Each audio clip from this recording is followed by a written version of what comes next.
Okay, let's say you went through the workshop and you're like, I'm not doing this. I'm not using Zapier. I'm not down to automate this. I don't have the energy. It's too much for me, whatever. Here's an alternative, a super quick and easy alternative. For me personally, it's not my number one choice, but again, it is an alternative. So let's say I'm having an event tomorrow. Let's call this test event 7 to 8. Cool. Again, I suggest having a separate calendar where you put just public facing events, guest permissions, make sure these are unchecked. I'm not going to add the Zoom details. I have Zoom integrated with Google Calendar. So on the right hand side, you can see that I have Zoom here.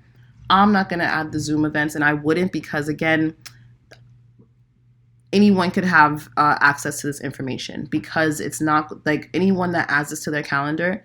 You're not going to be able to know who's coming to the event. You're not going to be able to know who added this to their calendar.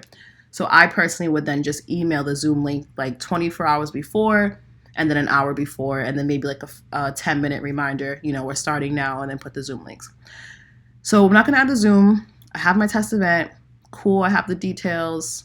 You could even do, maybe you have this weekly, you're doing a Monday workout series. So weekly on Monday. Let's do it that way. You're going to save it. Cool. You're going to tap that event again.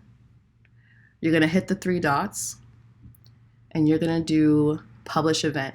Since this event is recurring, you'll see it says publish this instance. So if you want to just publish just the event that's happening Monday the 20th, you can, or publish event and publish the whole series. I'm going to hit publish event, and you want this second link. First one is HTML. That's for if you're putting this into a web page. We want the second one, link to event. You're going to copy. It's on your clipboard. I'm going to open a new tab and paste that in. And boom, I have all the event details. So the link that you just got, the link that I pasted into the URL bar to open this, that can be a button. So when you send your welcome email for the event like the event confirmation email, the ticket purchase, then you can have a button within the email that says, add this to your calendar. Something to note is that, this is for Google Calendar. Some people don't use Google Calendar, but as you can see, all of my stuff was Google Calendar centric. It's 2022, And so keep that in mind. I don't let it deter me, if they don't use Google Calendar, then honestly, that's on them. So yeah. This is an alternative if you don't feel like going the automation route. And that's it.